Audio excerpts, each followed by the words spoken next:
My name is Sarah Welcome. I am the Content and Curatorial Assistant at the Farnsworth House. I'm unmuted, correct? You can hear me. You are. Yes. Woo! I just had a nightmare. Okay. And I'm thrilled for the opportunity to be here to help host and moderate today's very special virtual tea party today. I'm super excited, and I hope this virtual program is a nice little escape from real life for all of you for a little bit, and will inspire you some way throughout the coming week. We, meaning the Farnsworth House staff and our guests today, want to especially thank Christina Morris and the National Trust Where Women Made History campaign for helping fund this series. And of course, thank you to Stacy Hand and Rob Kleinschmidt for agreeing to share their expertise with us, either live today or in a pre-recorded way. Thank you very much. We truly appreciate everyone's support, everyone who's here, for showing up here today. We could not implement this type of programming without you, so thanks a lot for being here today. Having said that, many of us here, I can already tell, are seasoned at this, have become very accustomed to this new normal and coming together virtually, whether, for work or happy hour or some type of wellness activity. But some of you might be new to this platform. Welcome. Thank you for joining us. I've personally participated in plenty of virtual meetings, but I've never, this is my first time hosting an event of this scale. So be gentle and patient and kind with me, and I will return the favor to you. Having said that, a few housekeeping reminders and announcements. Virtual etiquette, it's a tea party, right? We're polite and we're respectful with one another, and we take turns, and this isn't a platform for hate speech or political agenda. It's not why we're here today. We're here to enjoy the company of people who are deeply interested in mid-century design and the contributions of women in that movement, and I'm sure we'll learn plenty from the experts today. I don't want to do it, but I do reserve the right to disconnect anyone who can't abide by these simple rules. So please use the chat window for questions and keep chatting away. And Stacy, I guess you can see the chat window, so you can see questions when they come up, so that's fantastic. And during the discussion part of this presentation, I guess we just ask that you use the hand raising option, and then I will unmute you, and then you can ask the question to Stacy when we discuss. And for those of you who don't know where that is, on the bottom of your screen, the smiley face that says reactions, you click on that, you can raise your hand, and if you've raised your hand by mistake, you can unraise it. It's just that easy. Everyone should have received via email a discount code for our upcoming February Architea Poetry in Time and Place. It's also a Zoom presentation. That's Sunday, February 7th, same time, 2 to 3:30. And that features poet and naturalist Elizabeth Bradfield. She will present a webinar focused on the poetic lineage of Edith Farnsworth's nature poems, in conversation with modernist writers of her time and in context with today's eco-poetry. Also, part of that Architea is architect, artist, and associate professor at the University of New Mexico's School of Architecture and Planning, Nora Wendell. Great friend to the Farnsworth House. She will open that webinar with a reading of Dr. Farnsworth's poems, set to some imagery and music by videographer and producer Melinda Frame. Also, if you can, please join us on Sunday, March 7th for International Women's Day Symposium, Chicago Women in Mid-Century Design. That is presented in partnership with the Where Women Made History campaign of the National Trust, as well as the Women Who Built Illinois program of Landmarks Illinois. And in this virtual symposium, it will include 5 women historians focused on pioneering Chicago women in the fields of architecture, interiors, landscape, industrial products, and graphic design in the mid-20th century. Design historian Susan Benjamin, Kim Saw, Julia Backrack, Victoria Matrenga, and Lynn Martin Windsor will highlight the career accomplishments and challenges faced by these designing women who made significant contributions to their professions and Chicago's cultural history. So for more information on those two upcoming programs, please visit our website, the events and programs page, for more details. You can also find more information on our social media channels if you're following us on Facebook or Instagram or Twitter. So, on to today's program. Anything he can do, she can do better. The women designers of mid-century modernism. We will begin today with a pre-recorded virtual tour of Edith Farnsworth's country house that's guided by Rob Kleinschmidt. Hopefully he can join us today. Rob, if you don't know him, he is the founding design principal of RDK Design in Chicago. He received a Bachelor of Architecture from the University of Illinois and a Master of Architecture from Columbia University. Prior to forming his own firm, he was design principal for Powell Kleinschmidt, also in Chicago. Powell Kleinschmidt was a celebrated interior architecture firm from the late 1970s to the late 2000s. After closing the firm in 2009, Kleinschmidt formed RDK Design, which continues a highly refined interpretation of the core principles of modernism. Recent projects include furniture installations reflecting the interior design tastes of multiple former residents of the Robert McCormick House, also a Mies van der Rohe residential design, at Elmhurst Art Museum in Elmhurst, Illinois. But most recently, and most important to us today, is that Rob, RDK Designs, was consultant for Edith Farnsworth's country house. The now 2-year refurnishing of Farnsworth that reflects its, according to Rob, circa 1951 all the way to 1959 appearance. So that installation will actually continue throughout this year. It wasn't originally supposed to, but we're very fortunate that it will be. And so that can be seen in part through the winter right now via exterior tours, which we're offering Fridays and Saturdays through March 27th. Check our website's ticketing for that, and interior guided tours, when we can reopen and when we can return to COVID phase 4. But for those who will never be able to visit the site for whatever reason, we do also have a virtual reality tour on our website, so you can guide yourself through the house that way. After Rob's tour of the house, I will hand off the controls to Stacy, and she will share a lively presentation to be followed by a discussion with or without your coffee or tea or your glass of port. You're at home, it's the weekend, do what feels right. And so a little bit about Stacy. So Stacy holds a PhD in art history from the University of Chicago. Her areas of expertise include German avant-garde art, design, and film from Art Nouveau through the Bauhaus. After teaching for 10 years at the School of the Art Institute of Chicago, she now works as a contract writer for architectural clients while researching a monograph about European brick expressionism. Presently, she also functions as an unpaid digital learning proctor for 3 very rowdy school-aged boys. And last time I talked to her, she also adopted a new dog. So she's got a lot going on. Stacy, have I left anything out?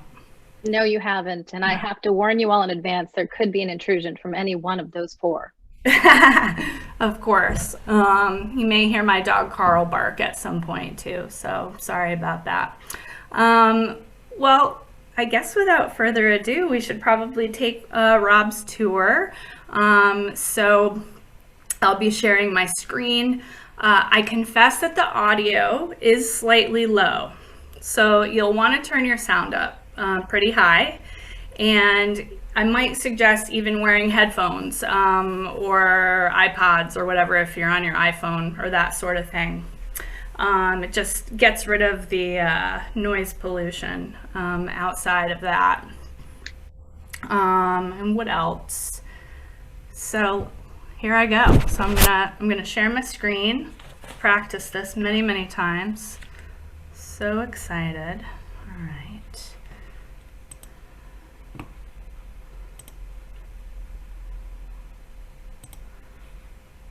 There. I want to do. I'm going to give you a virtual background so you don't have to see me anymore. And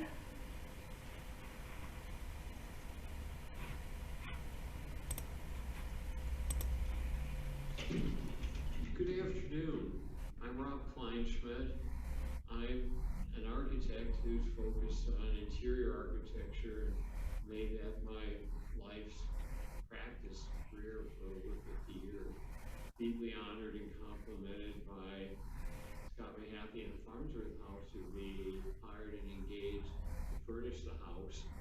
As you will see it as we unfold and go through each of the spaces, as Dr. Edith Farnsworth lived in the house with an abundance of modern and Scandinavian design furniture, with a dining table that Dr. Farnsworth selected a great deal of her furniture from the first modern design shop in Chicago to sell modern furniture retail, Baldwin Kingery. This is a Florence Knoll dining table. It's white steel in a T-shaped section that supports the legs and supports the top of the dining room table. Same white steel that the structure in the base building of the house is painted. Teak top, oil teak, cantilever top, just very much like steps and parts and portions of the house. The china is identical in Bauhaus china, and again, a James Pristini salad bowl. Pristini was one of the designers who Japan made bowls with bowls were furnished at the house. Hans Wegner classic teak chair with cane seat. The dining chairs designed by Gioconti. The chair is so beautiful and so light.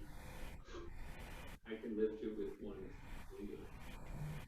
A tribute to the extraordinary craftsmanship of the chairs. The two chaises are designed by Bruno Maxson, and they complement this corner of the living room with the webbing that was used for parachutes in World War II. The day bed is another element that was designed, we believe, by Harry Reese and manufactured for Dr. Edith Farnsworth. Reese's, Harry, and Kitty were very close friends of Dr. Edith Farnsworth. And again, this beautiful T-shaped cross-section right here is the same as the Florence Knoll dining table and the day bed perpendicular to the fireplace. Throughout the house, Moroccan rugs are featured and favored, were favored by Dr. Farnsworth, this one being Moroccan as the one at the entrance, and she even used a dark brown one there just for the functional reasons of keeping one's feet and when we come in from the outdoors. Again, two armless gents' chairs with, again, the beige webbing relates to the parachute webbing used during World War II. A Florence Knoll occasional table with a T section again, You see it here that relates to the day bed and is so identical to the lake of this table relating to the day bed. Back to the study now, right, at this point, adjacent to the wardrobe for Dr. Farnsworth clothing as a clothes closet.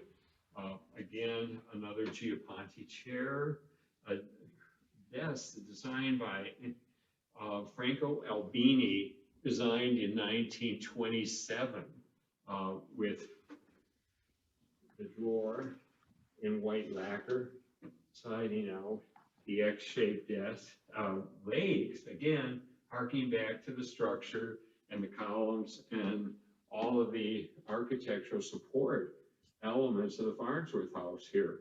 The white steel legs relate to the beams and the columns, of course, that support the roof of the house. And glass top of this, but this is where she wrote her poetry. This is where she wrote her poem. Walking back to the bedroom,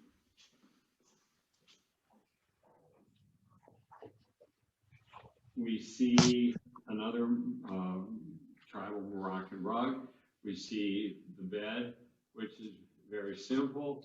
The chair in the corner is a folding chair, and it was designed by a female architect, Italian architect, Gaelente, and she was also famous. One of her triumphs was the redesign of the old train station in Paris, the Musée d'Orsay, which had abundance of sculpture from the 1800s and before that, and a very, very strong talent in furniture design and architecture and interior.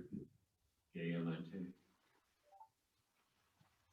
The wardrobe is to the left, and that was reconstructed, and also privacy for Dr. Farnsworth, and gave the master bedroom a little more enclosure. Moving on to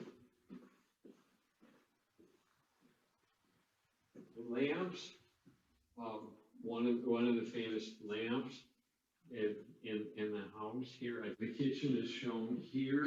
Stainless steel countertop, 100%. Again, Primavera, the wood for the cabinets and the wood for the entire core.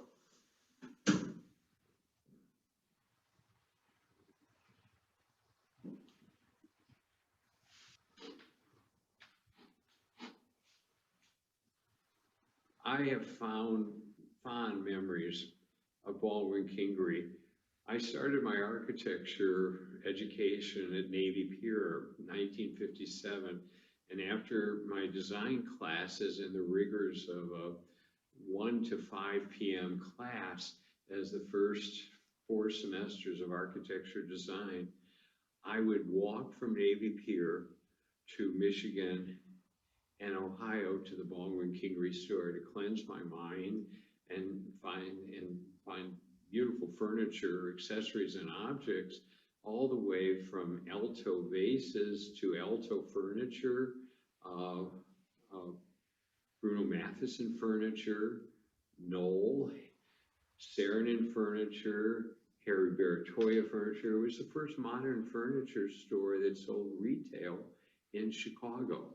And it was such a high influence on it. And they started showing artwork with the furniture and had exhibitions of local artists that were on this faculty at the University of Illinois, maybe here in addition at IIT, Illinois Institute of Technology, at the Institute of Design. And so Chicago was really a hotbed of great talent in the late 40s and the 50s. My encounter with Baldwin Kingery was 1957 to 59. And I was in awe about every inch of the store and how they showed artwork and tapestries and fabrics, textiles with placemats and throw pillows, and all the accessories that made to complete a modern home. This is really a history of modern design as we look at all the aspects from chairs and tables and chaises in this house at that time. And saying Edith Farnsworth really had quite extraordinary far vision and taste in using all of the Swedish and Scandinavian and American modern design.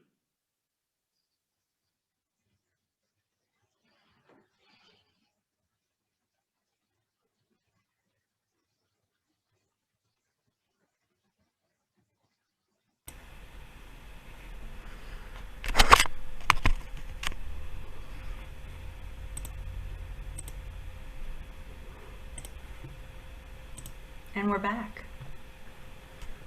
I hope everyone enjoyed that. I know the sound was a little bit of an issue, and I think I just agreed with Jennifer while downing our events program manager that we can send all participants today a link to that video on YouTube, and you can watch it again and enjoy Rob another time.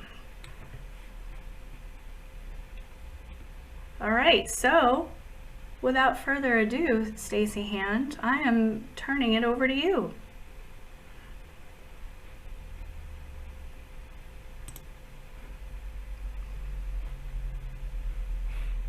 Hello, everyone. I'm so excited to have you to my house today in Chicago for tea. Thank you so much for coming. And I think we couldn't have had a better send-off than to get that video from Rob Kleinschmidt.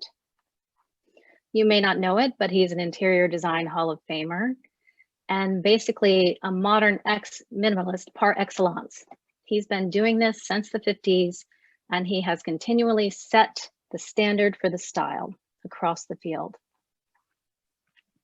I was hoping to get him to ask him a question to start, but perhaps not, but I hope we will get to do that later. I did want to remind you all at the beginning that once I start the presentation, I will not see the chat window. And that means I am relying on Sarah to interrupt me if one of you has a question. So that's how it's gonna work. Let's get started.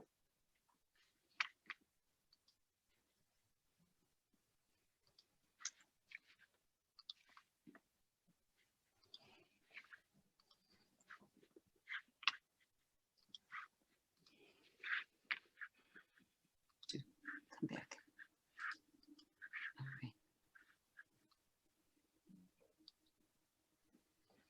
I did have someone's audio leaking through there, just so you know. So today we're going to have a fun discussion about mid-century modern design, and more specifically, the space it created for a few pioneering women to become design icons of the modern era. We can't cover absolutely everyone. And where the list is lacking most is in diversity, and that's very much a function of the era. Opportunities for women were exceptionally rare. Opportunities for minority women were almost non-existent. I'm glad to say that's changing today. Okay, you're not looking at me. Forget it. I'm hearing someone's audio coming through, Sarah. Just check it out. As an introduction, I want to spend a few minutes defining the mid-century modern style and talking about why it's so popular today. The phrase mid-century modern is absolutely everywhere. If you type it into a search engine, you'll trigger a flood. Thousands of items from catalogs of every major furniture retailer, ranging from cheap copies to original designs, still in production, to some very high-end antique originals. Here we have some classics.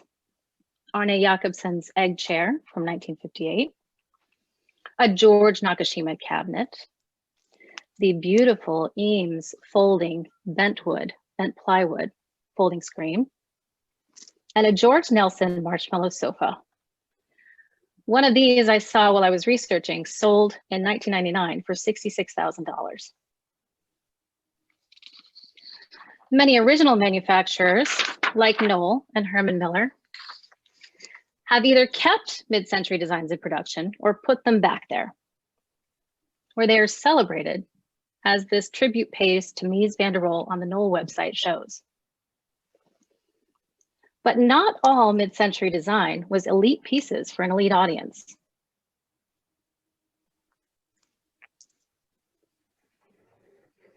The style above all represented design-forward furnishings at humble prices.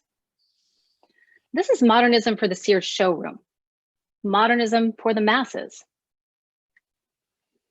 Flipping through the archives of interior design magazines from the period, I'm always surprised by how much seems fresh and current. So while I'm talking about legends in the field today, I also want to take the perspective of a shopper, a lifetime fan. Mid-century design is still open to amateur collectors like myself, for one reason, because there's so much of it. This is an arena in which you can have fun, rely on your own tastes, and make fresh discoveries. Sure, there's the canon, but as the stories I hope to show you today tell us, history is still being written, and that means value is still being determined. Now, I think any historian would have to point to Mad Men as a seminal moment in the style's return to popularity. Here we have Bertrand Cooper's office from the series. The set designs by Dan Bishop and Claudette Dietl were exquisite.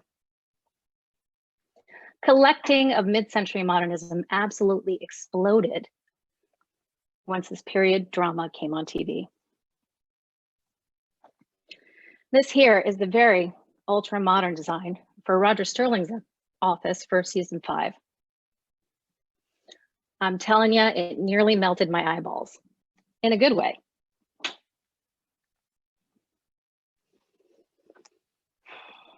Now, the style of mid-century modern started to come back into vogue as early as 1984, but it was still held in poor repute until the turn of the century.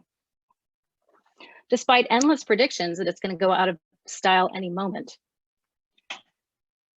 contemporary designers are still turning to mid-century design for a fresh inspiration. Here's an example. This is an interior by mid-century modern designer and interior architect Brigitte Romanek, born in Chicago, for a house in LA. I think what you can see here is that the style has come to represent an ideal of furniture that catches the eye with artful design, and yet is deliberately cozy and accommodating to the human form. You'll note the call out to Charles and Ray Eames in the form of a book on the table. One of the most defining features of mid-century modern style is its reliance on industrial materials and mass production. Readily available materials like steel, plastic, and bent plywood were used in new and innovative ways. The second major hallmark is formal. Form should be minimal, elegant, and they often consist of a combination of simple organic and geometric shapes. Rather than hiding behind expensive woods or excess floral decoration, design should clearly exhibit their function. This Eames prototype for a chaise on the left gets a wonderful ergonomic contour from the gelatinous fluidity of molded rubber. Using this material for furniture was a totally new idea at the time. Eileen Gray on the right bent tubular steel to echo the playfully surreal stuffed columns that compose the top. They're like abstract arms she described as hugging the sitter. In fact, the name Bibendum is the French name for the Michelin Man, who is said to have inspired the design. You might say, in mid-century modern design, abstract forms help to humanize industrial products. Or conversely, abstract form was domesticated through design.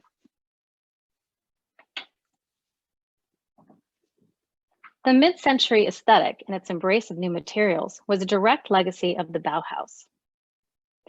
The Bauhaus was a revolutionary art and design school that existed from 1919 to 1933 under 3 different directors in 3 different cities across Germany. There, principles of aesthetics were taught in a rigorous foundational program by abstract artists, no less, like Vasily Kandinsky, Paul Klee, and Laszlo Moholy-Nagy. Aesthetic experimentation at the school was pursued with the same rigor as principles in functional design and engineering, including basic constructive lessons with machine-age materials like aluminum and plastic. Mid-century designers didn't just adopt this approach, they adopted the philosophy behind it. The Bauhaus believed that art had the potential to elevate industry into the highest expression of modern culture. Reciprocally, good design could fundamentally change modern life and thereby create the space for a totally new modern individual to emerge.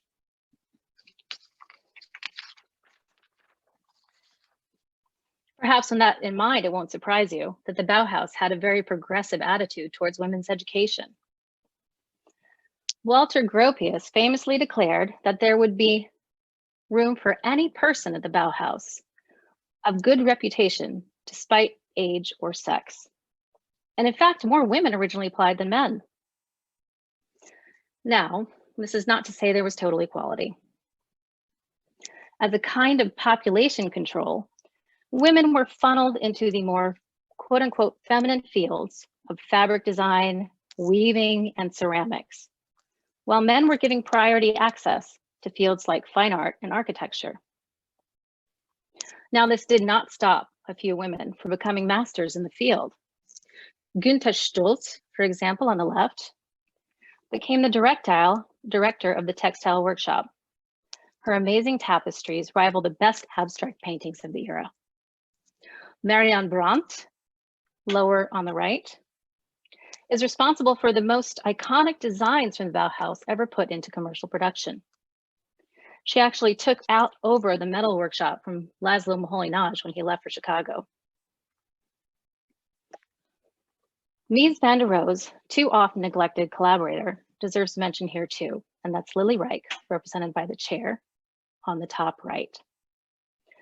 Mies' turn to furniture design is really not conceivable without her. After collaborating on numerous projects in which he provided interiors and furnishings for his projects, he appointed her to the head of the interior design workshop in 1932.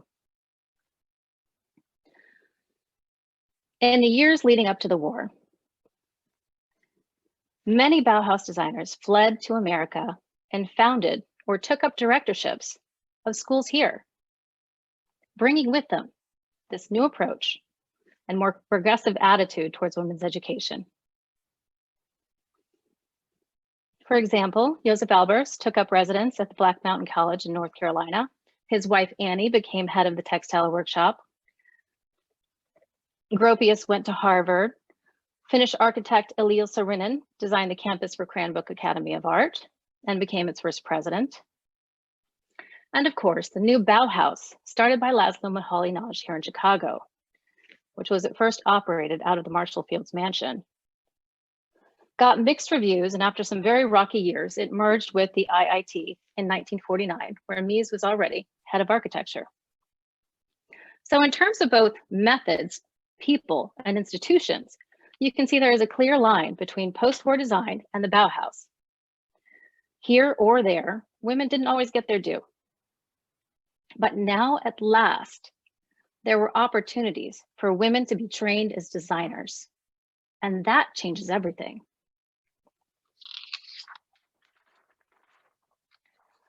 Now, of course, in America, these ideas encountered a culture undergoing a radical transformation. The GI Bill of 1944 set off an explosion in new home construction and created the modern suburbs. Planned communities popped up across the country. The idea was to build houses with the same efficiency as cars on a production line, up to 46 per day. Each offered a generic, yet comfy, alternative to the crowded urban spaces in cities. This is where the baby boom happened. Between 1940 and 1960, the American suburban population doubled to 74 million. A new middle class emerged with more wealth, as did a new, at times gluttonous model of American consumerism. There was to be a car in every garage, a lawnmower in every shed, and, is that an extra speedboat engine in the gentleman's lap? This family appears to have just single-handedly emptied the sporting goods section of their local department store. The point is that American prosperity meant abundance, to the point of excess for everyone. The post-war also produced a new image of the perfect American family. The roles women and men played inside and outside the home, respectively, became inescapable. For women, this could be stifling. They were trained to become perfect wives from birth. They were taught that any accomplishment outside the home would never be as satisfying as catching a husband and raising a family. It may seem ironic then that this new cult of domesticity created a thirst for better design. But if you think about it, educating the taste of this new class of consumers was a huge commercial opportunity. That's exactly what the Museum of Modern Art set out to do with a series of exhibitions called Good Design in the 50s. I'm going to show you a clip from one of those now. Our correspondent reports on home furnishings, rather unusual ones. Each year, New York's Museum of Modern Art holds a Good Design exhibit to show the public the best in current design for modern living. Mr. Edgar Kaufman, director of the exhibit, is showing an Eames chair, which can be covered in any number of interchangeable materials. This one happens to be of leather, but others can be of linen, tweed, or cotton. What is actually an American design looks Japanese, a lantern with a washable plastic shade. The dinnerware, on the other hand, is German, and its soft coloring is achieved by a white glaze over a red-brown clay body. For a house where space is scarce, this nest of walnut tables is ideal, for one table changes into 5. They aren't cheap, though. They cost over $400. Mr. Kaufman displays a light and graceful chair of Italian design. The seat is not of rush, for it has a silvery look. It's made of beautifully textured but sturdy cellophane. The desk lamp has some unusual qualities, too. It's really 2 lamps, a big one and a little one, which can be changed for reading convenience. The base is cast iron, while the shade is spun aluminum. Here are 2 things worth noting. The beach chair's cloth covering is washable nylon, and the Lazy Susan is virtually unbreakable. The bowls are enameled copper set in a black wood base. The table and chair in this exhibit are not only well designed but reasonably priced. The table is under $50, while the chair is under $30. But the wall lamp, which becomes a table lamp, is what seems to interest our host at the moment. The lamp demonstrates what is so true of the whole exhibit, that function combined with good taste results in good design.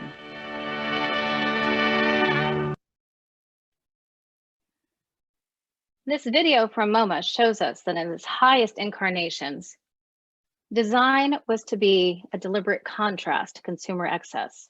Modern design was to be minimal, rational, and multi-purpose.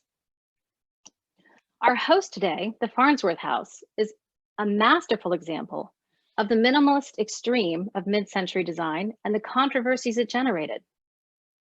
The transparency of the structure was the whole point to Mies. It represented the idea of a rationalized art of living. The owner, Edith Farnsworth, found it difficult to live in because of its complete lack of privacy and its refusal of practical concerns like where to hide the kitchen trash. As Edith and Mies battled it out in the courts, House Beautiful wrote an article about the building in protest, calling it a glass cage on stilts that allowed no room for comfort or individuality. Perhaps women felt they were on display quite enough already. The point I'm trying to make is that women's lives and roles often clashed with this more masculine version of modernism, which is precisely why we need these women designers. They brought to the field a deeper understanding of domestic life and comfort. With that in mind, we're ready to turn to the lives and contributions of women designers in greater depth. Like a lot of the women we're going to discuss today, Ray originally set out to be a painter, a field that was at the time extremely prejudiced against women. She studied abstract painting under Hans Hofmann in New York, Lee Krasner, in fact. Unfortunately, her mother's failing health called her home, but fortunately for us, she began to think about a new direction. Following her mother's passing, she went to Cranbrook, where she met Charles and learned the Bauhaus way. The title of our talk, Anything I Can Do, She Can Do Better, is actually a quote from Charles about Ray. He held her critical eye and ability to break designs down into abstract components in very high esteem. In the new studio they formed in 1941 in Southern California, their first project was a molded plywood splint for soldiers. Collaborating with Eero Saarinen, they continued their experimentation with molded plywood, creating chair designs for a competition hosted by the Museum of Modern Art. Here we have some of their original shell chairs. It was, above all, their revolutionary approach to materials, including plywood, fiberglass, and plastic, that led to their greatest successes. They developed new ways to manufacture these materials, new structures for joining them, and basically started each new project from scratch. Below on the right, you can see the original colors and label for these ever-popular shell chairs. Ray liked to say, what works is better than what's good. What looks good can change, but what works, works. In their early years together, Ray continued to try to advance her career in painting, but she could not get much traction. After 1947, she devoted herself entirely to running and expanding their design studio. Before long, Eames Design, marketed through Herman Miller, had an international following. Publicly, Charles would remain the public face of the firm. Ray was perhaps a bit shy, but mostly the world was just not ready to place a woman in the role of an equal partner. Consider this TV interview.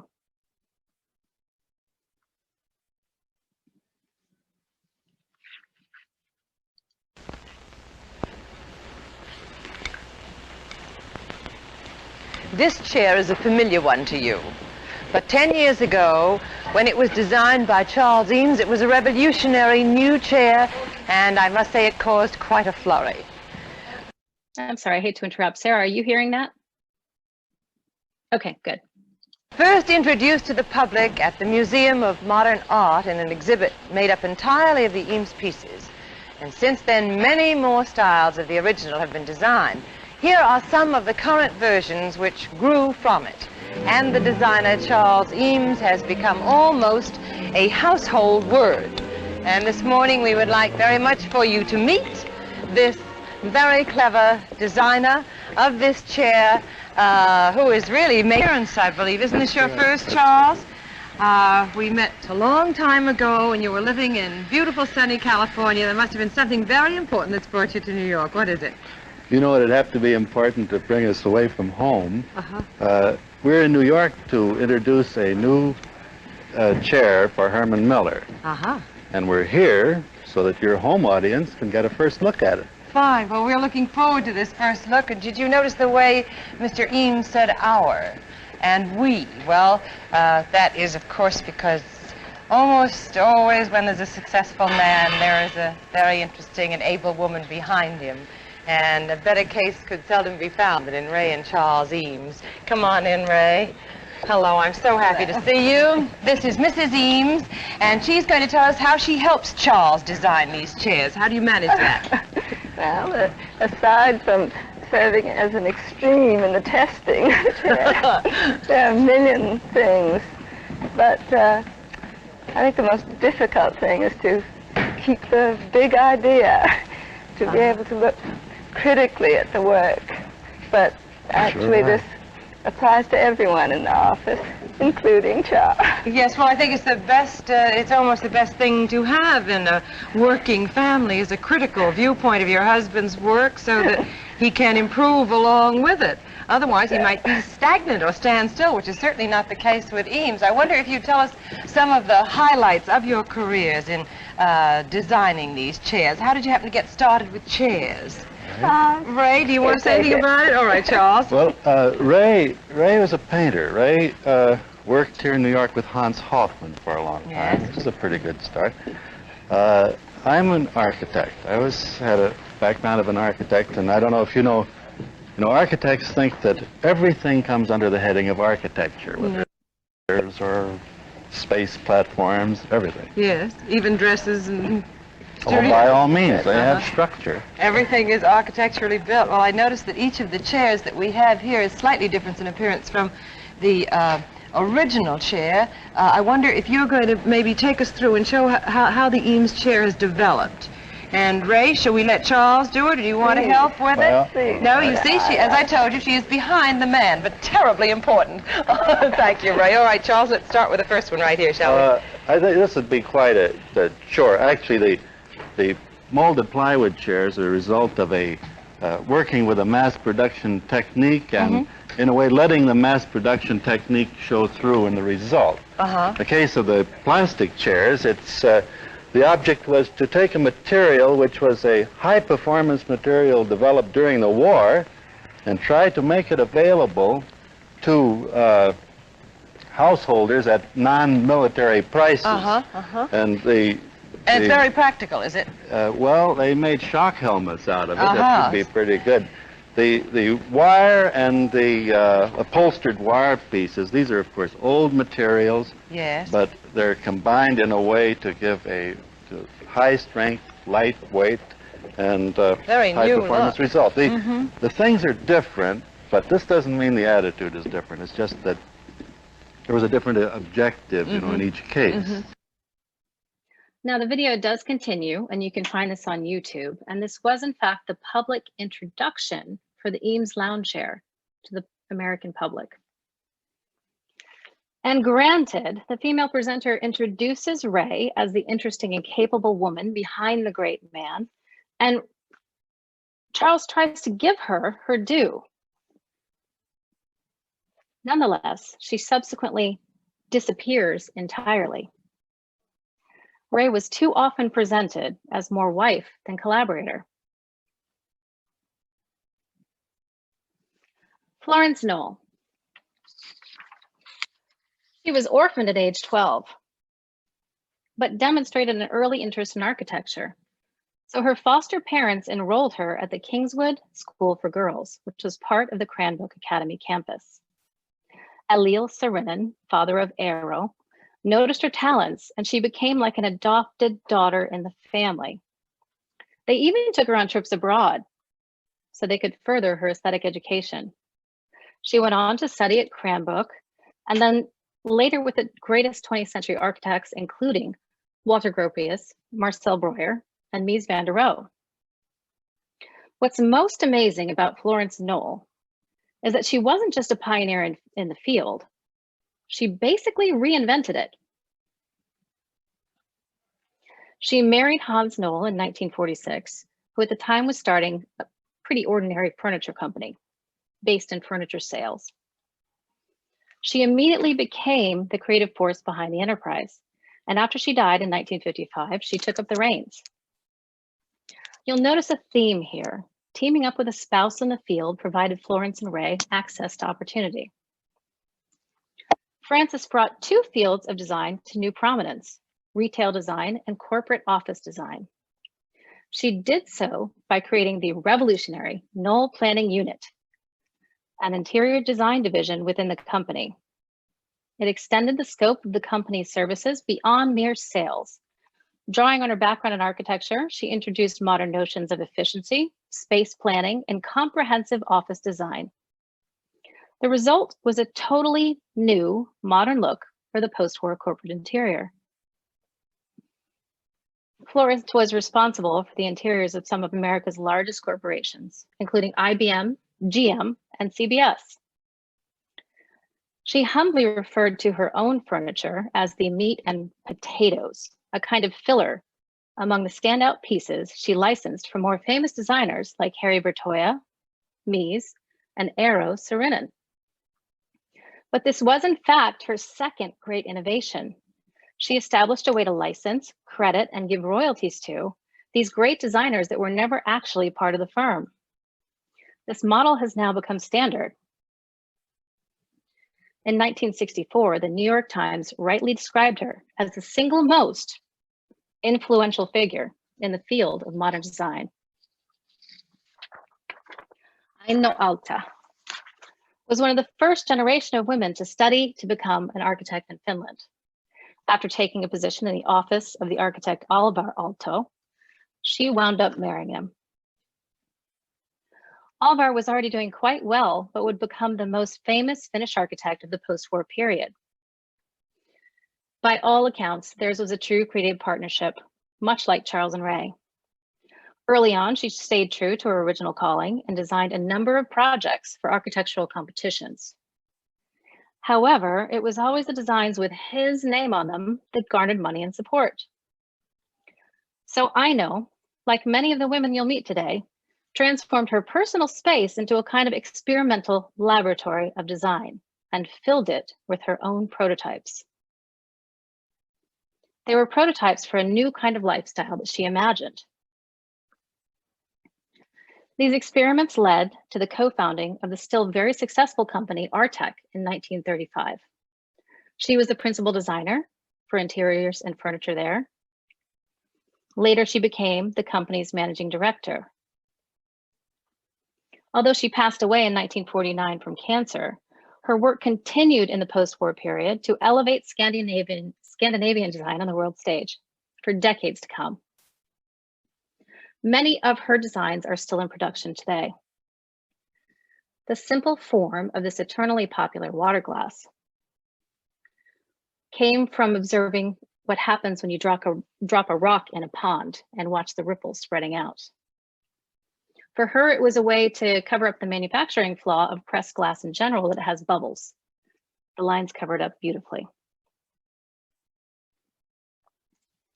Lucy and Day. Lucy and Day and her husband Robin are often eulogized as the British version of Charles and Ray Eames. Trained as a textile designer, her work shows a strong relationship to abstract painters like Miro and Klee. She even produced large-scale silk murals that were standalone decorative works of art. Her daughter Paula recalled that her mother once described her textiles as art by the yard.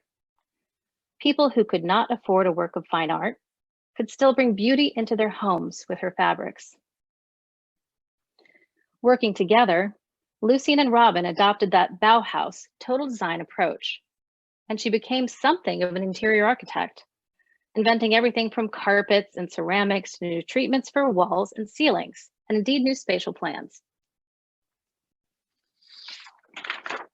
Here you see the interior of their early Victorian home in London, for example, which became a showroom and a studio, featuring mostly white walls that allow the simple lines of the furniture to stand out.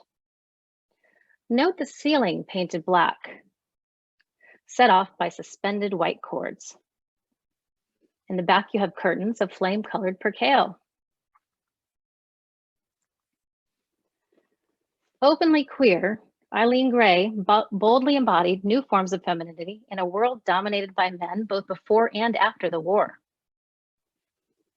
Before the war, she had already formed her own furniture store in Paris and started a design business. To avoid anti-female prejudice, she cleverly gave the showroom the name of an imaginary male owner, Jean Désert. Early clients included Ezra Pound and James Joyce. She built this house you see on the right as a collaboration with Romanian architect Jean Baldovici on the Riviera. Can you believe this house made Corbusier jealous?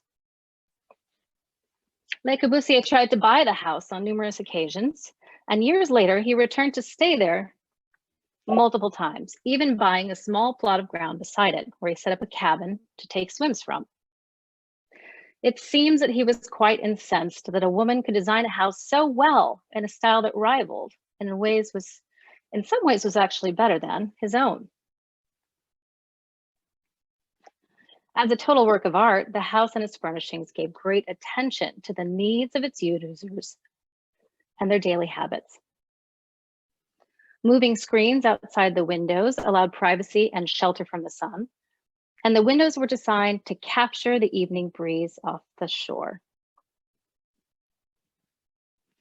Gray's style drew a lot from Le Corbusier, whom she greatly admired, but she believed his designs were too standardized, too mechanical, and too inhuman. Her designs, unlike his, were deliberately comfortable and sensual. You saw her chair designed to hug the sitter above, and it's featured here too, as is the wonderfully ergonomic transat chair at the lower right. Corbusier was so jealous, he set out, as he put it, to violently destroy this house by painting lewd cubist murals on the many open white walls, an act of vandalism he performed mostly in the nude.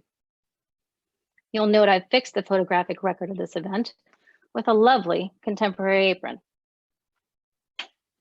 Imprisoned during the war, Eileen struggled to reestablish after. Although she continued producing designs for things like workers' apartments, she never got the recognition she was due in her lifetime. And her story is still being reconstructed today. For a long time, she was simply footnoted as Baldovici's lover, and most of her work was attributed either to him or Le Corbusier. Gray has her revenge. In 1968, she established a partnership with Ziv Aram to put her furniture designs on the world market, where they were a smashing success and continue today to have incredible reach and influence. Through it all, she remained an optimist, writing, "The future projects light, the past only shadows." Charlotte Perriand had a less infamous, but no less troubling connection to Le Corbusier. She applied in her early 20s to work for him and was turned away as a mere decorator with a sexist sneer. "We don't embroider cushions here." In other words, what other use could a woman designer be? Frustrated by this lack of opportunities, she used what she had. She remade her apartment into a futuristic cocktail lounge. It was a remarkable success. A short time later, can you believe it? Corbusier saw her designs and came to her. He recruited her to work full-time. It turns out the woman turned away from us in this photograph is Perriand herself, for many years just footnoted as an anonymous model, with Corbusier basically getting ownership of the pieces. Sorry, too early. Letters and sketches show that she worked with him by proposing bodily gestures. He would say, "I would like the person to recline just so," as you see here in this picture, and left her entirely to design the actual furniture. Perriand's role was therefore to solve the problem of how to actually live in the pristine white villas he invented. In a rediscovered letter, he confirms that the entire responsibility of realizing the quote-unquote domestic equipment of his buildings was hers. He writes, "Madame Perriand possesses exceptional qualities of inventiveness, initiative, and realization in this domain." Perriand fled France when the Germans occupied in 1940 and moved to Japan, where she began a deep engagement with Japanese architectural forms she brought to her work in later years. In the post-war period, she definitively stepped out of his shadow and founded a firm of her own. She was at her peak in 1967 when she took on a team of young architects and designed projects including the ski resort in France.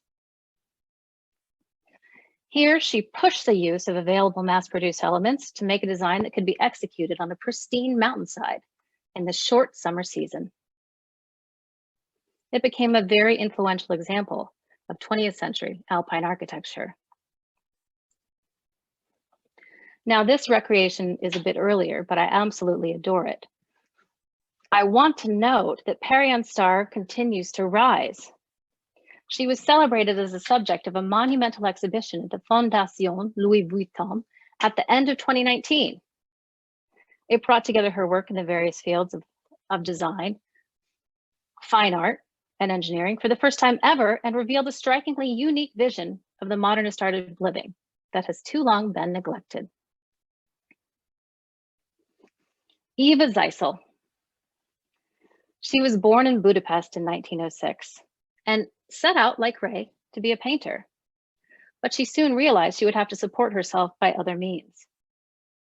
So she took an apprenticeship with a master potter, and she showed such talent that she was soon hired by ceramics factories in Germany and Russia. Zeisel survived the war, but just barely. Being a successful, single, and rather bohemian woman in Russia in the paranoid pre-war years was more than enough to attract suspicion. She was imprisoned for 16 months after being falsely accused in a plot to assassinate Stalin. 12 of those she spent in solitary confinement, which she credited later with transforming her experience of color.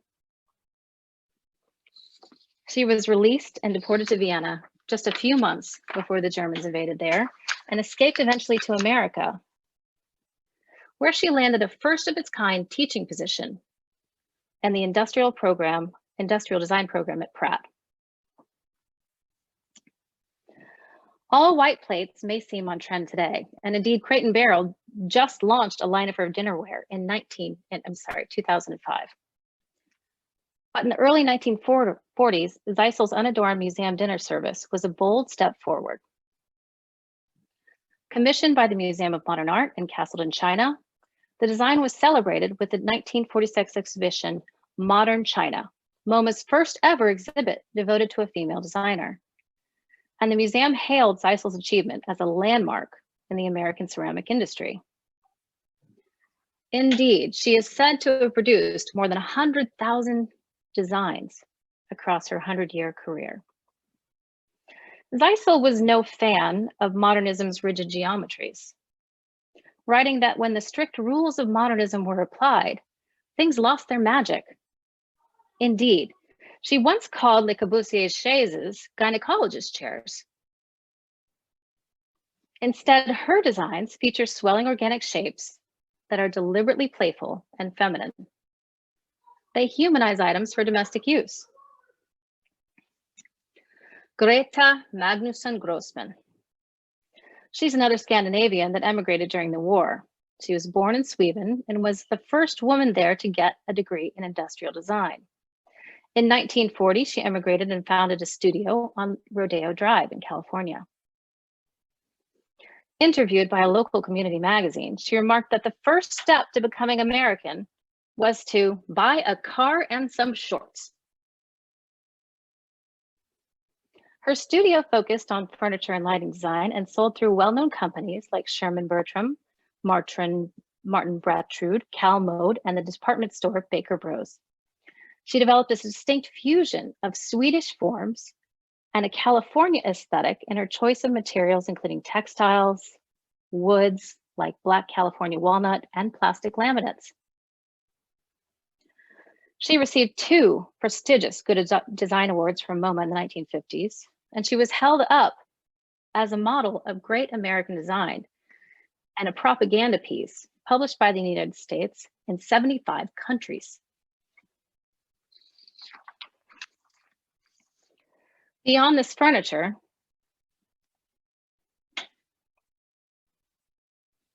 she achieved the rarest of all accomplishments, successfully joining the Boys Club of California Modernist Architects.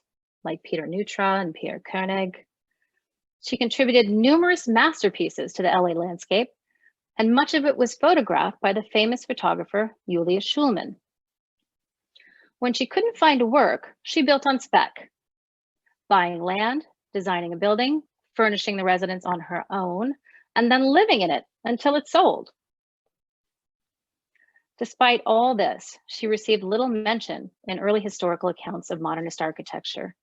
As a result, many of her structures were destroyed. About 10 survive today. The Hurley House, commissioned for a retiring couple, has a very modern, open spatial plan, but accommodated accessibility features like ramp walkways. Much like Eileen Gray's designs, Magnuson's houses suggest there is a missing story in the architectural record. The story of a more delicate and accommodating vision of modernism, one that offers a moment of resistance, perhaps, to the bravado-filled constructions of her male contemporaries. Now, all the women we've met today stepped forward to remake the world through design, and they all believed in the promise of design to make good taste accessible to everyone.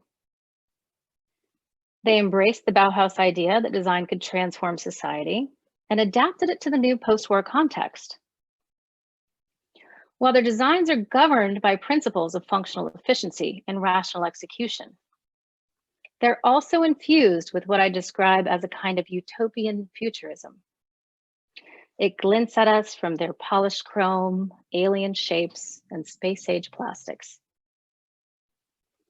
Part of mid-century modernism's appeal today is certainly our nostalgia for what now feels like the slightly naive but irresistibly beautiful future they imagined.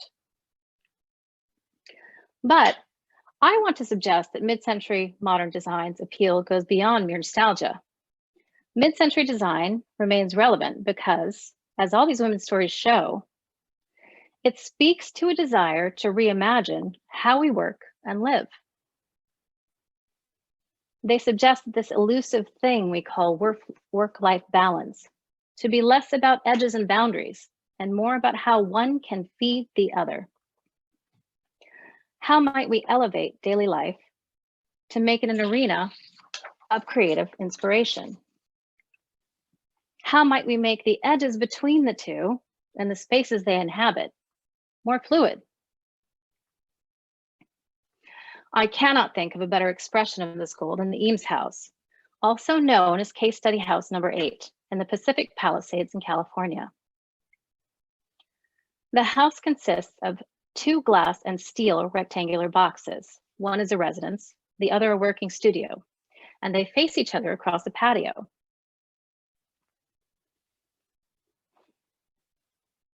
If this house is not an antidote to the empty modernist temple, I don't know what is. The many books, fabrics, rocks, shells, and plants and art that filled the house were sources of inspiration for Ray and the intimacy of daily life. This allowed for a kind of constant creative play, and indeed expressed Ray's vision of a seamless fusion of life and work, art and life. Life itself, it argues, should be an act of design. Mid-century modernism is, after all, the origin of this idea that we are all curators of our own art of living. Out of necessity, most of these women we met today turned exhibiting their own homes and lifestyle into a commercial opportunity. They pioneered the model of lifestyle as branding.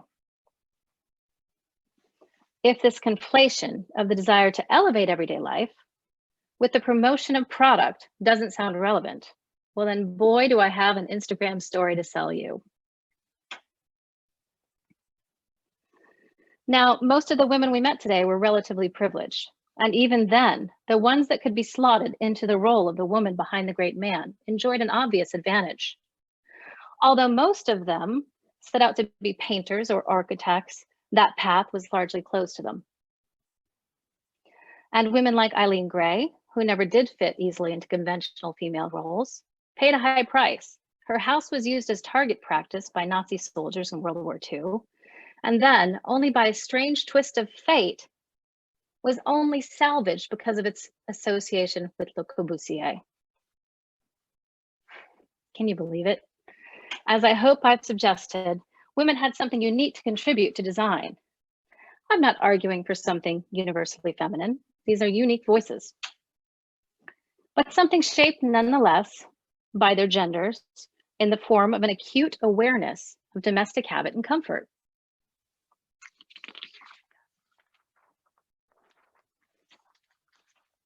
I find it very encouraging that today, this fluid style has expanded above all in terms of the diversity of subjects it can represent, the kinds and types of people. I'd like to note also, and this is kind of an epitaph that should be pursued later,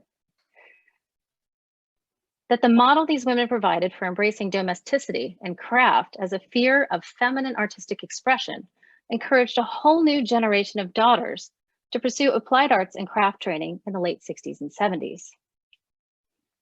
These women embraced what were once called the lesser feminine arts, like weaving and ceramics, to create a new feminist art. Now, as we start to transition to our discussion section, I'm going to show you a clip from a mid-1950s Westinghouse modern home promotion. The futuristic kitchen and living room it presents is just to die for, kind of Jetson chic. For convenience, the upper unit of the refrigerator opens from both sides, and below are handy, spacious refrigerator and freezer drawers. Then, too, there's the miraculous electronic oven that will cook these appetizers in 6 seconds. Appetizers that were prepared.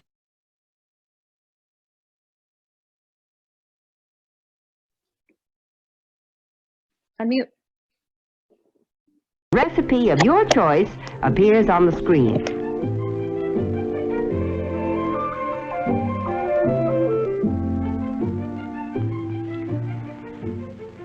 The entertainment center of the total electric home is a whole world of built-in pleasure. Never before has so much fun been organized in one convenient and compact area. Fun that the entire family can enjoy together. For the young in heart, a button selects the latest hit record and plays it automatically. Your television screen is easily aimed toward any part of the room.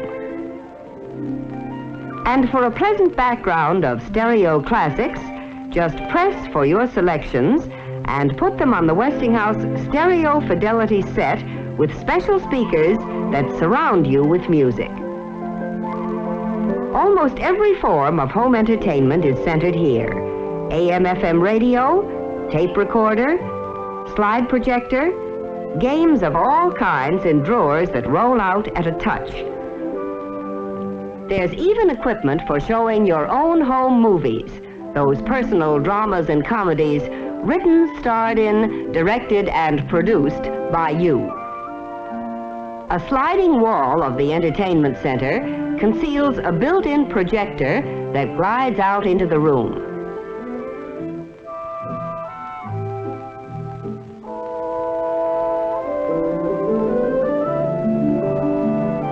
Then, at the push of a button, the lights lower automatically, a large movie screen comes down, and it's time for the show.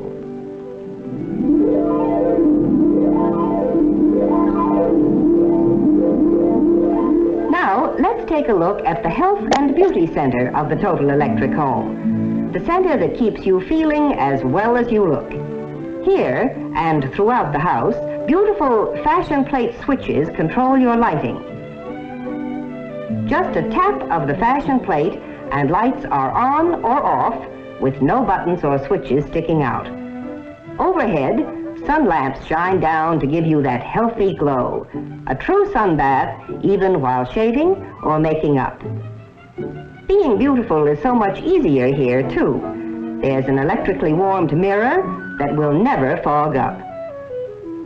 Over here is something truly remarkable. An experimental wall of light It isn't on the market yet, but when it does go on sale, it will not only illuminate whatever room it's placed in, but also cool the room in summer and heat it in winter. To help maintain that healthy tingle, there's an electric massage table and outside an electric exerciser.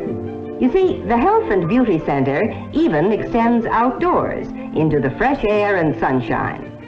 A sliding wall here in the children's quarters converts one large area into 2 separate bedrooms at night.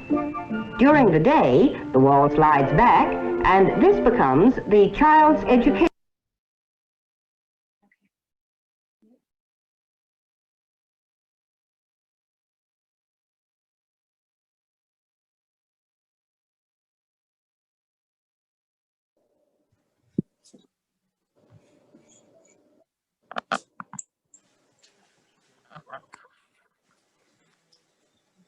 Hi everyone, did we make the transition to the second camera?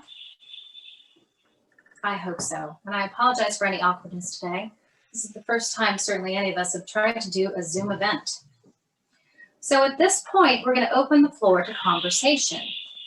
I'd invite you to share an object from the mid-century that you adore, whether it's kitsch or fine art. Either way is fine with me. Like I said, I feel like this is an area where you can do your own thing, have your own taste, and make your own collection. So I can't actually see questions for relying on the moderator, Sarah, to tell me the questions that have been asked. Sarah, what do we got? So, okay. Well, first of all, Stacy, I wonder if you stopped sharing your screen in the other room, if you would pop up in your new room. Because you're a co-host on both sides, and I'm just wondering if because you're still sharing screen, if that's our issue. Now we should be able to see you. Did that do it? Yeah, there we go. Perfect. Okay. Gorgeous. Sorry about that. I have a 14-year-old assistant. He's not always on cue. You have a 43-year-old assistant who is figuring this out too. So thanks, everyone. And I see we have Rob Kleinschmidt in attendance. I finally made it. Hi, Rob. Yeah. Good evening. Good How afternoon. Are you? I hope you're feeling well. The meds are working. Yes, I'm Good. much better. Well, I wonder then. Sure. I wonder then. I know that Stacy earlier had a question for you, and I'm wondering if this might be a good time, Stacy, for you to pose that question, and then we can get a little bit further into a discussion. Does that sound okay? Absolutely. I'm ready. I really enjoyed the presentation about women architects. It was heartwarming in so many ways, and so revealing and so educational. And there were so many points in there about these ladies that none of us knew, but we all knew their names and we knew their contributions. And so especially found the comments on Eileen Gray absolutely superb. Thank you so much, Rob. It's really nice to see you again. Likewise. Well, what is the question about design? Because I did get a little preview of a question. I'm more than prepared to try and help further that. You've done a superb job. And my huge compliments. Thank you so much. It's such a delight to have you here today, Rob. I can't think of anyone better. I mean, you've been in the field from the beginning till now. You've always set the highest standard of excellence. And I know I myself am a huge fan. Wow. What praise. It's going on 57 years. So the question I wanted to ask you today is that in your years of the field, as mid-century modern design returned to popularity, what have you seen in terms of how people's taste has changed? Well, this year, 2020, probably will go down in history as one that has evoked more change. Obviously, the sense of people not working from an office and what's going to happen to these offices in many cities across America. Will people return? The one thing I'd like to bring up is the aspect of communication. When after we closed down Kleinschmidt in 2009, I worked from home in my apartment for probably 3 months, and then Mies van der Rohe's grandson, Dirk Lohan, said, "Come to our office. We've got space for you." And the interaction with people and discussion, I think that is probably one of the single greatest loss, that people are missing the sense of interaction with great minds in each other and putting out their ideas, but also having other people bring up their ideas, and that interaction is what I think has always produced a very active office, and I don't think there's a substitute for that. The isolation, I don't feel is always totally helpful. We all need quiet times, and that's very important to create it in environment. But even in places like Palm Springs, California, where I am in a house right now, that is a new complex designed and built by and designed by Larry Booth and built by Lynn Usher as a developer, and then Fenton Booth as a project director, Larry's capable son as an architect. And everything that I've experienced here is that there's so many people that are coming to Palm Springs, California, because of this rebirth of modernism, and seeing and experiencing that flourishing in a beautiful way. And there's very, very good design being done, and I can't wait till we all consider becoming vaccinated and we get back to some of the majesty of former times. Mm-hmm. You're so right, Rob. When I think about collaboration, it seems almost impossible right now. But when I look at the stories of these women, it's clear that they were collaborating with the greatest talents of the age. And it's so sad in retrospect they did not get the credit they were due for those collaborations. Too often in history books, they were brought in through a salacious story. Yeah, I agree with you. I really very much respect the way that was all brought out. Another one that I feel should be in this is none other than Nada Andrek. Nada came from Belgrade, Yugoslavia in 1968, and we worked together at Skidmore, Owings and Merrill on developing some 200 pieces of furniture for Northwestern University Library. A family of 7 oxidized bronze, 7/8 inch diameter tubular chairs, a basic reader chair where there were over 3,000 produced. And the incredible blessed manufacturer for this was none other than Cassina. And I went to check the molds in 1969. The library opened in 1970, and it all was a triumph in an extraordinary way. And I've maintained my friendship with Nada Andrek and watched her growth, and her, I think, truly crowning achievement at the last part. She was at SOM for over 22 years. She developed all the architectural concepts and details for all the public spaces of the world's tallest building. verged by, and that left her mark on that in a beautiful way. And she's a solid architect, and her husband Jim Getch is doing and has designed extraordinary modern buildings, and the last one is just completed north of the Civic Opera House with diagonal elements of beams, columns into beams, cantilevered over the Chicago River. This is really breathtaking, current modern architecture at its best. Well, thank you so much for that contribution.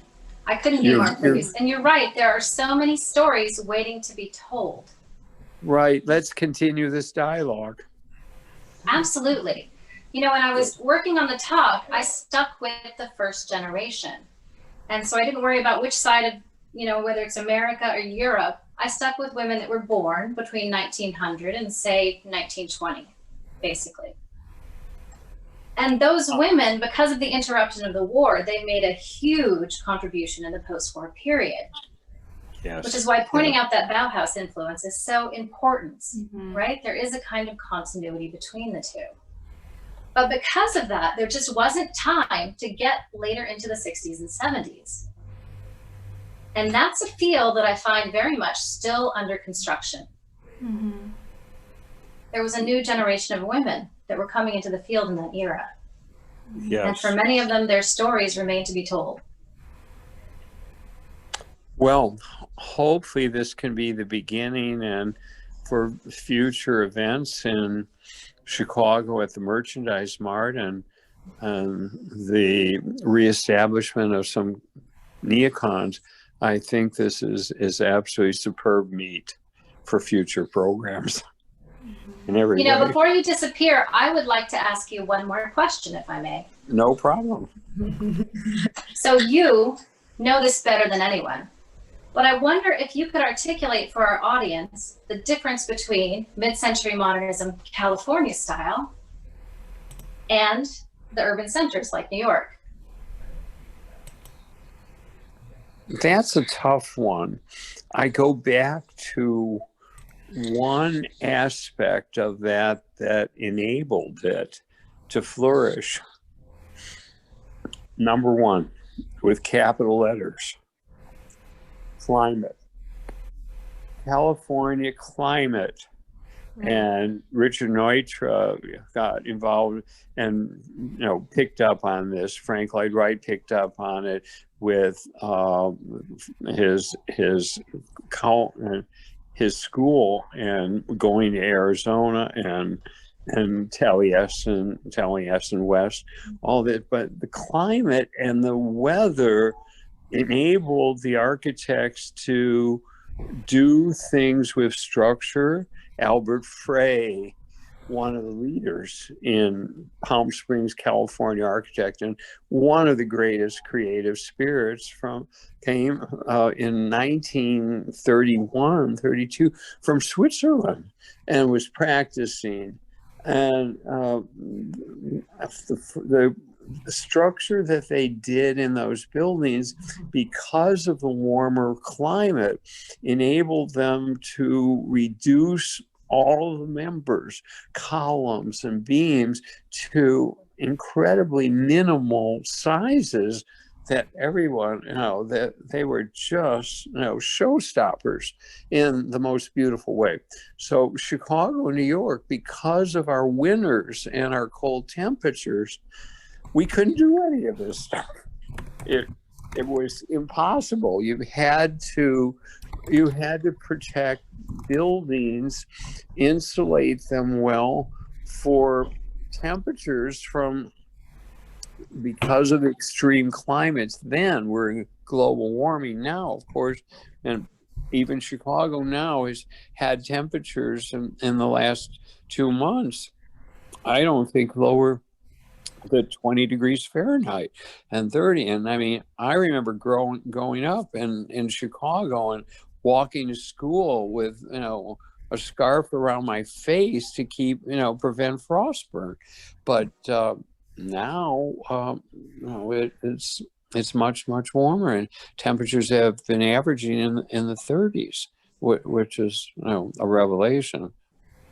But in New York and Chicago, we had to accommodate, and even in the summer, without exaggerating, there are temperature differentials to make a building comfortable and work climatically.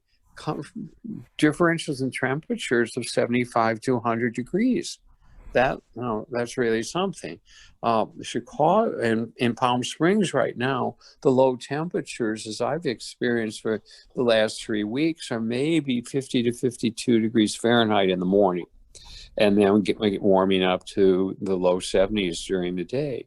So that really, is paradise for people that are approaching retirement age and becoming somewhat elderly, but all of that is better for their health, the absence of extreme cold and winter.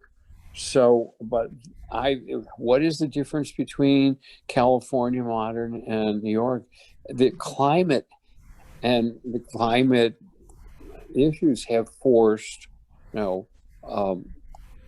even Marcel Breuer in his wonderful houses, and Walter Gropius, their early exercises in 1937, coming from Germany, they were well aware and equipped to deal with that climatic. And so the contrast, of course, was with the California architects, E. Stuart Williams, and all the modernists out there.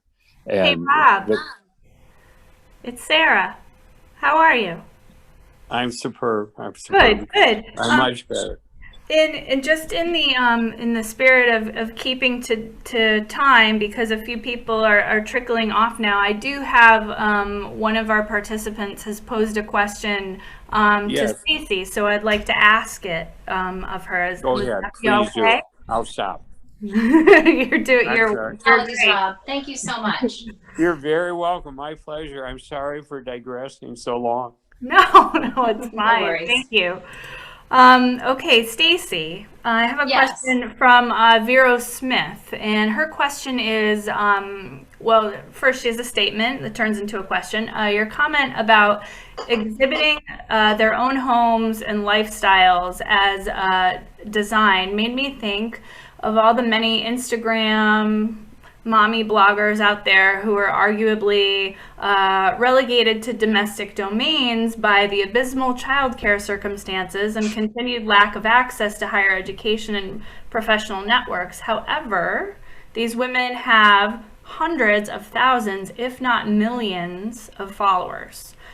As a historian, how do you think the design influence of these Instagram influencers will be remembered and possibly commemorated?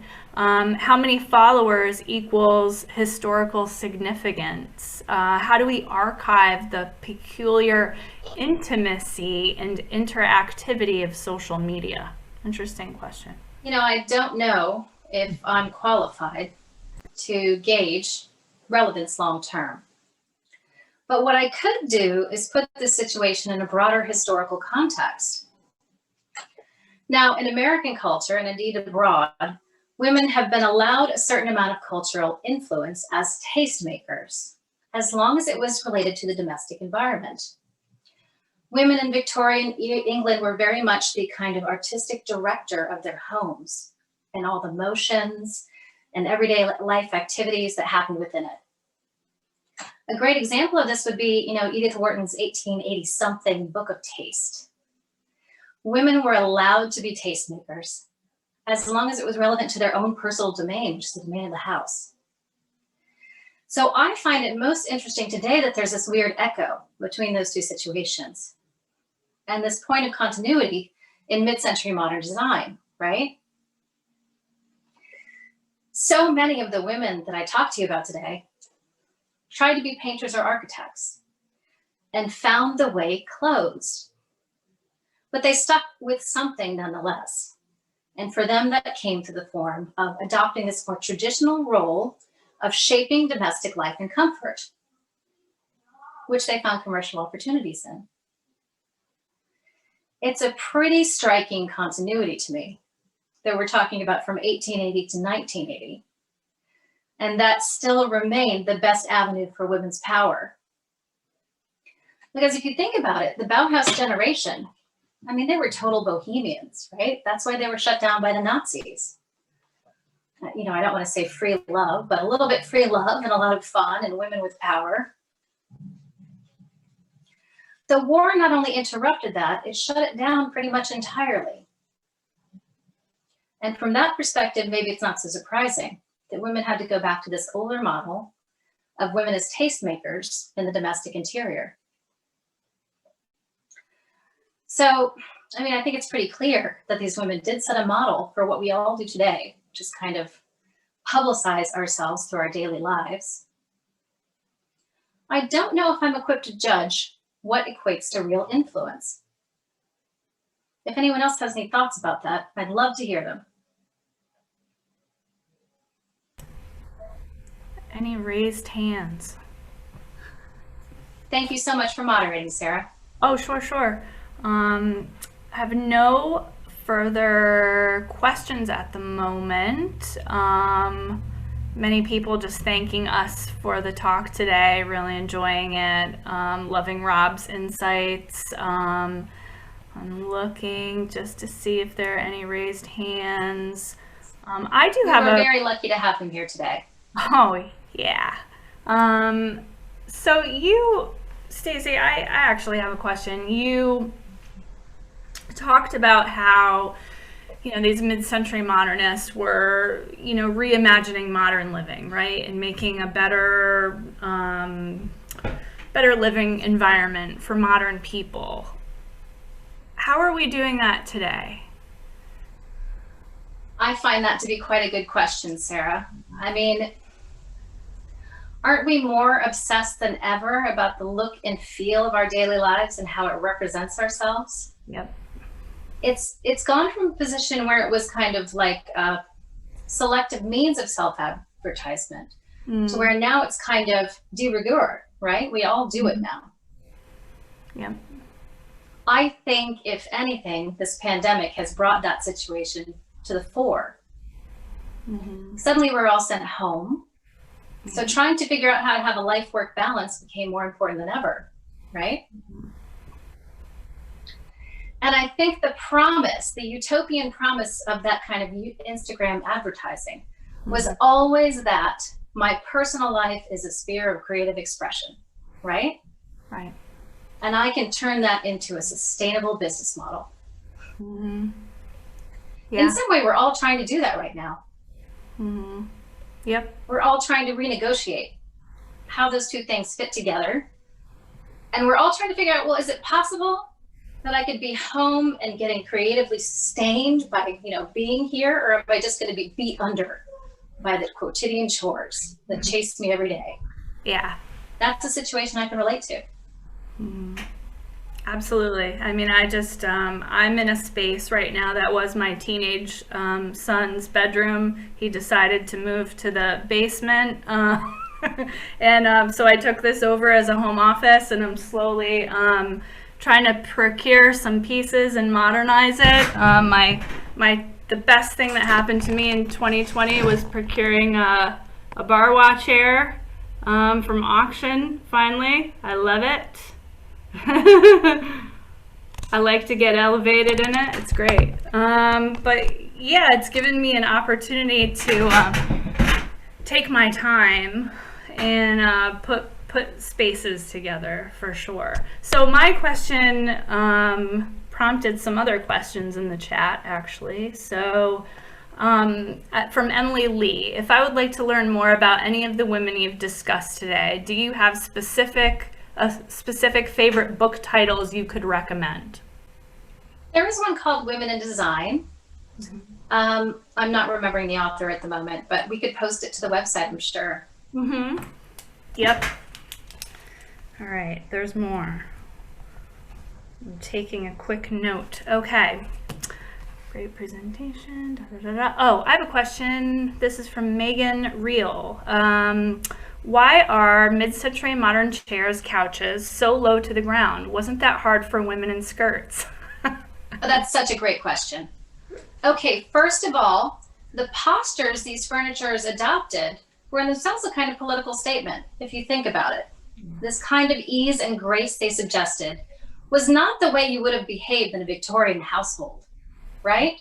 Victorian households were all about being prim and proper and upright. So I want to say that the gestures those furniture proposed to us were in themselves a kind of radical update, a way of suggesting this kind of like new kind of modern subject that might inhabit these spaces. Now, that being the case, the Eames lounge chair is amazingly low to the ground. I don't know if you've ever sat in one, but it's actually quite low and quite reclined. And because of that, a lot of people today find it relatively uncomfortable. Mm-hmm. So, I mean, there is something to think about there. But I can tell you, as a collector, what people will say to you is that if you want to know if it's original, you look at the scale, right? Mm-hmm. Mid-century designs were not predicting these kind of behemoth Americans that it exist today. They just weren't. Mm-hmm. Everything was scaled to a much smaller figure. Right. So the first thing you do when you're trying to figure out if something's original or not is look at how big it is. Great. Now, you may have noticed that I'm sitting in a mock Eames chair myself. This is the George Mulhauser version for Plycraft. Mm-hmm. And for someone like me with 3 rowdy kids, this is the best possible option. Sure. I can't tell you how many times my kids have destroyed something wonderful. Also, this one is much larger. It's quite a bit larger than the original Eames chair. It sits you more upright. And I can fit a kid in here to read bedtime stories. Beautiful. Perfect. Now, it doesn't have the same construction as the Eames chair. The Eames chair was held together by 2, basically what are called shock-mounted bolts that held the wooden backing to the foam interior. Those can catastrophically fail on you. And they do often, and it hurts collectors' feelings, I can assure you. So this less elegant version, a much larger one, is actually perfect for me right now. Maybe someday I'll get deeper to the ground and have less interference. We'll see. Great. Let's see. I have looks like one more question, and then maybe we should probably wrap up because we're almost at 4 o'clock. Let's see. Going back to the lecture, this is from Kara. Cersei, I'd like to note that the women in the mid-century post-war era were encouraged to land a husband. It is important to note that women greatly outnumbered men at that point in time and likely saw that as their only option for a future. If a woman wasn't a good wife and homemaker, she might be dismissed for one who was. The homes did then become their pride and joy. Lucky for us. Okay, I guess that was a statement, not a question, but a great one anyway. And well, I do agree with that. Yeah. And I would say that just because that's a path society laid out for you, it doesn't mean it's a bad one. And for many women, it was also a very constructive arena of self-articulation. Mm-hmm. That's not to say that I'm not glad for the changes that have come. I certainly am. But I think it illustrates the ways in which we're still trying to unravel the ball of mid-century design and what it means, to the extent that, for example, with Florence Knoll, here we had a woman, interior architect, designing the office spaces for large American institutions like GM, Chrysler, CBS, things like that, right? What did it mean to have a woman constructing those spaces? Because if you think about it, those spaces are very much about power dynamics, right? The way you lay out an office as interior design is also about the power relations you imagine between the people who occupy it. Mm. Let me give you an example. I was reading about Mad Men the other day, and I read that Dan Bishop, the set designer, was the one who came up with the idea to put Joan's office in the middle between two hallways. She had a door open to either side. And because of this, people would be cutting through her office continually. She would never have one single moment of privacy. Beyond that, she had 2 glass doors. So if you think about it, interior design becomes a story there, and one that speaks very deeply to, kind of the patriarchal construction of everyday life here in the office. So there's a lot of deeper levels you can get to with these stories about what avenues were and were not open to women. And as far as I know, no one's ever actually researched if Florence's designs are much different than her contemporaries in the role they gave women. Right. There's so much waiting to be done.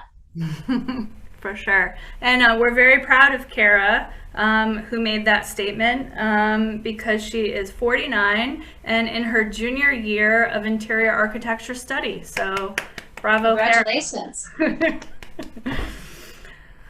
Well, if I think that is it. So I'm going to make a few closing remarks, and Rob, you might want to say something at the end, and so you can unmute yourself. And I guess what I want to circle back, first of all, thank you to everyone who's still here and participated and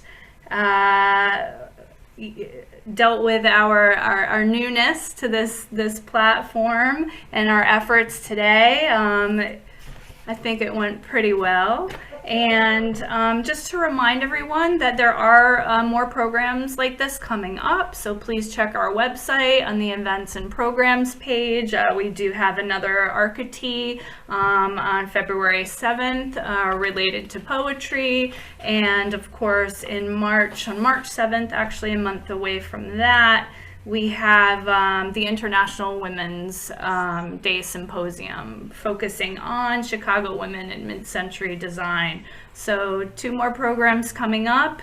And again, as I mentioned earlier, Edith Farnsworth's Country House will still be the installation at Farnsworth House throughout 2021. So exterior tours are available at the moment on Fridays and Saturdays at 11 a.m. and 1 p.m.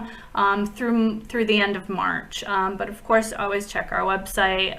That's where advanced tickets are required. But once COVID phase 4 comes into play, I believe we can get back to giving interior tours of the absolutely phenomenal, in my opinion, installation of Edith Farnsworth's Country House, and that has so much to do with Rob Kleinschmidt, who we had the pleasure of speaking with today. And I think that's it as far as all that. So, Rob, can you unmute yourself?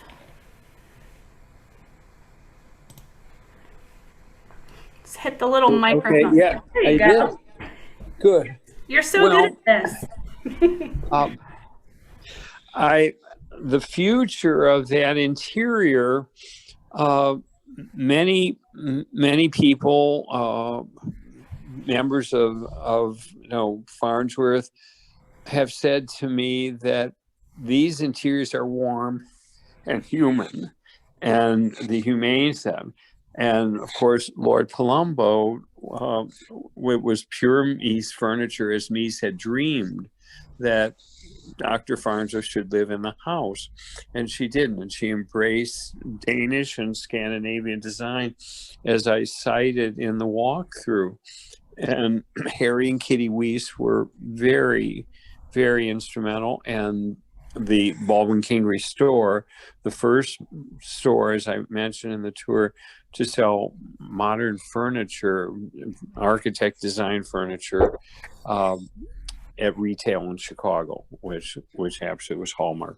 So there, you're right, and you sell the book in the bookstore at Farnsworth. But I applaud these programs, and this all from everyone that's participated. It only shows the way that we really enjoy learning more about the details of our history and what made modernism work and what made it click. One issue that hasn't brought on, I got to stop because this is at the end of the program. The thing of modern furniture was low. Furniture was extremely low. I'm surrounded in my house here by a Paul Care home, a coffee table that is maybe 10 inches high.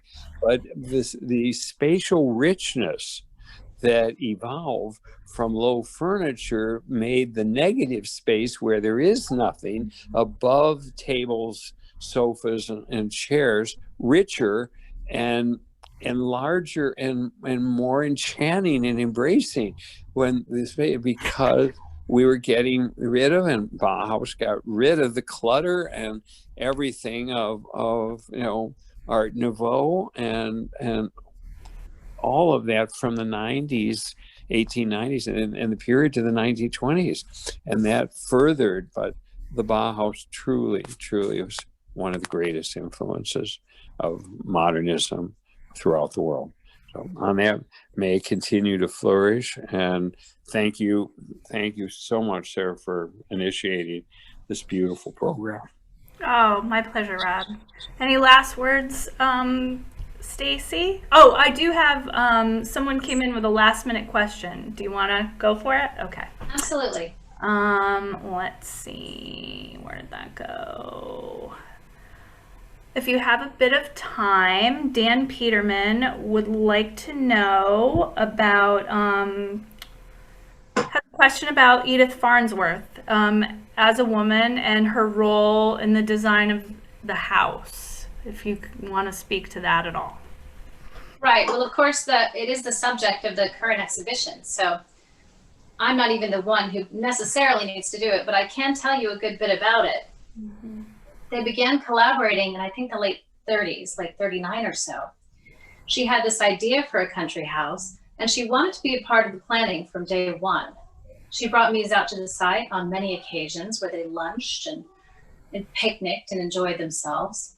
And the design came together very much as a collaboration between her and his firm. So not always with his imprint, but often with one of his subordinates. Now, I often wonder myself why the final design didn't deliver on exactly what she imagined. It is a good question. It's an especially good question because she was such an acute and keen patron of the arts.